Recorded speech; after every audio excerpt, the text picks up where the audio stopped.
जम्मू और कश्मीर पुनर्गठन अधिनियम 2019 संघ लोक सेवा आयोग। जम्मू और कश्मीर पुनर्गठन अधिनियम 2019 नवंबर 2019। संदर्भ: जम्मू और कश्मीर पुनर्गठन विधेयक 2019 5 अगस्त 2019 को राज्यसभा में पेश किया गया था। विधेयक को एक ही दिन दोनों सदनों द्वारा पारित किया गया था। परिचय: जम्मू और कश्मीर पुनर्गठन अधिनियम 2019 भारत की संसद का एक अधिनियम है। इसमें जम्मू कश्मीर राज्य को दो केंद्र शासित प्रदेशों में पुनर्गठित करने का प्रावधान है, एक को जम्मू कश्मीर और दूसरे को लद्दाख कहा जाएगा। विधेयक की शुरुआत भारतीय संविधान के अनुच्छेद 370 के तहत राष्ट्रपति के आदेश से पहले की गई थी, जिसमें अन्य बातों के साथ साथ घोषणा की गई थी कि भारतीय संविधान के सभी प्रावधान जम्मू और कश्मीर पर लागू होंगे। इसलिए 35 से सहित अनुच्छेद 370 को निरस्त कर दिया गया। इसने भारतीय संसद को कानून बनाने में सक्षम बनाया जो राज्य के संगठन को पुनर्व्यवस्थित करेगा। विशेषताएं: जम्मू और कश्मीर का पुनर्गठन विधेयक जम्मू और कश्मीर राज्य को निम्नलिखित में पुनर्गठित करता है।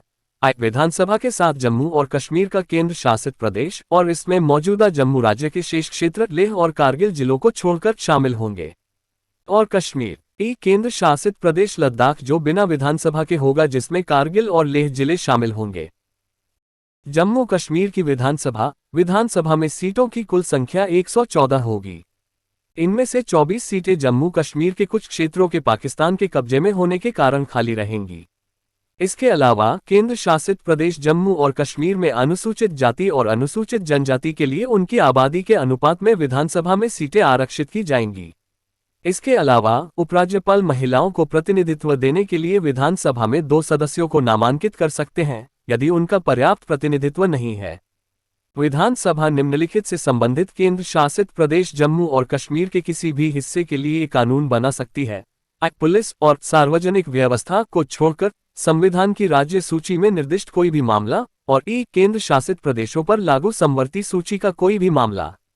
इसके अलावा संसद के पास केंद्र शासित प्रदेश जम्मू कश्मीर के लिए किसी भी मामले के संबंध में कानून बनाने की शक्ति होगी। उपराज्यपाल केंद्र शासित प्रदेश जम्मू और कश्मीर और केंद्र शासित प्रदेश लद्दाख का प्रशासन राष्ट्रपति द्वारा किया जाएगा। उनके द्वारा नियुक्त प्रशासकों को उपराज्यपाल के रूप में जाना जाता है। मंत्रिपरिषद केंद्र शासित प्रदेश जम्मू और कश्मीर में मंत्रिपरिषद होगी जो विधानसभा के कुल सदस्यों की संख्या के 10% से अधिक नहीं होगी। परिषद उन मामलों पर उपराज्यपाल को सहायता और सलाह देगी जिन पर विधानसभा के पास कानून बनाने की शक्तियां हैं। मुख्यमंत्री परिषद के सभी निर्णयों की जानकारी उपराज्यपाल को देंगे। उच्च न्यायालय जम्मू और कश्मीर का उच्च न्यायालय केंद्र शासित प्रदेश लद्दाख और जम्मू और कश्मीर के लिए सामान्य उच्च न्यायालय होगा। इसके अलावा केंद्र शासित प्रदेश जम्मू और कश्मीर में केंद्र शासित प्रदेश की सरकार को कानूनी सलाह प्रदान करने के लिए एक महाधिवक्ता होगा। विधान परिषद जम्मू कश्मीर राज्य की विधान परिषद को समाप्त कर दिया जाएगा। विघटन पर परिषद में लंबित सभी विधेयक समाप्त हो जाएंगे। सलाहकार समितियां केंद्र सरकार विभिन्न उद्देश्यों के लिए सलाहकार समितियों की नियुक्ति करेगी, जिनमें शामिल हैं दोनों केंद्र शासित प्रदेशों के बीच जम्मू और कश्मीर राज्य के निगमों की संपत्ति और देनदारियों का वितरण, उत्पादन और आपूर्ति से संबंधित मुद्दे, बिजली और पानी, और जम्मू और कश्मीर राज्य वित्तीय निगम से संबंधित मुद्दे। इन समितियों को 6 महीने के भीतर अपनी रिपोर्ट जम्मू कश्मीर के उपराज्यपाल को सौंपनी होगी, जिन्हें 30 दिनों के भीतर इन सिफारिशों पर कार्रवाई करनी होगी। कानूनों की सीमा अनुसूची में 106 केंद्रीय कानूनों की सूची है जो केंद्र सरकार द्वारा अधिसूचित तिथि पर केंद्र शासित प्रदेशों जम्मू और कश्मीर और लद्दाख पर लागू किए जाएंगे। इनमें आधार अधिनियम 2016, भारतीय दंड संहिता 1860 और शिक्षा का अधिकार अधिनियम 2009 शामिल हैं। इसके अलावा ये जम्मू और कश्मीर के 153 राज्य कानूनों को निरस्त करता है।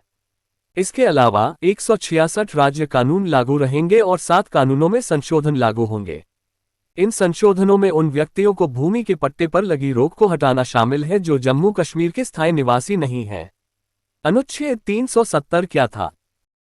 भारत के संविधान के अनुच्छेद 370 में कहा गया है कि भारत की संसद और केंद्र सरकार का अधिकार क्षेत्र जम्मू और कश्मीर राज्य के संबंध में सीमित मामलों तक फैला हुआ है और अन्य सभी मामलों में जो स्पष्ट रूप से संघीय सरकार में निहित नहीं है, कार्यों का समर्थन किया जाना चाहिए।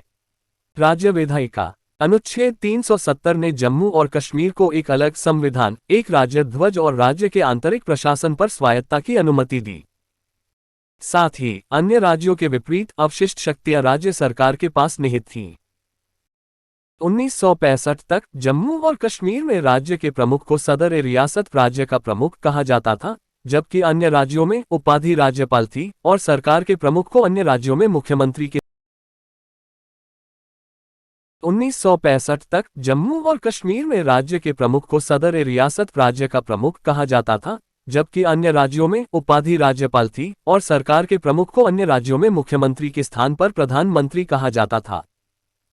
इन संवैधानिक प्रावधानों के कारण जम्मू और कश्मीर राज्य को एक विशेष लेकिन अस्थायी स्वायत्त दर्जा प्राप्त था, जैसा कि भारत के संविधान के भाग 21 में वर्णित है।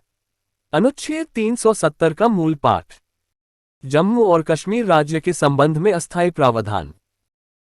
इस संविधान में किसी बात के होते हुए भी अनुच्छेद 238 के प्रावधान अब जम्मू और कश्मीर राज्य के संबंध में लागू नहीं होंगे।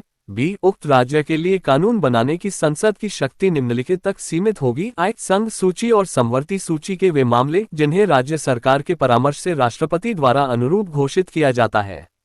भारत के डोमिनियन में राज्य के विलय को नियंत्रित करने वाले विलय पत्र में निर्दिष्ट मामलों के संबंध में डोमिनियन विधानमंडल उस राज्य के लिए कानून बना सकता है, और उक्त सूचियों में ऐसे अन्य मामले जिन्हें राज्य सरकार की सहमति से राष्ट्रपति आदेश द्वारा निर्दिष्ट कर सकते हैं। अनुच्छेद 1 और इस अनुच्छेद के प्रावधान उस राज्य के संबंध में लागू होंगे। इस संविधान के ऐसे अन्य प्रावधान उस राज्य के संबंध में ऐसे अपवादों और संशोधनों के अधीन लागू होंगे जिन्हें राष्ट्रपति आदेश द्वारा निर्दिष्ट कर सकते हैं, बशर्ते ऐसा कोई आदेश जो परिग्रहण के दस्तावेज में निर्दिष्ट मामलों से संबंधित हो। उपखंड बी के पैराग्राफ I में निर्दिष्ट राज्य को राज्य सरकार के परामर्श के अलावा जारी किया जाएगा, बशर्ते कि ऐसा कोई आदेश नहीं है जो अंतिम पूर्ववर्ती प्रावधान में संदर्भित मामलों के अलावा अन्य मामलों से संबंधित हो। उस सरकार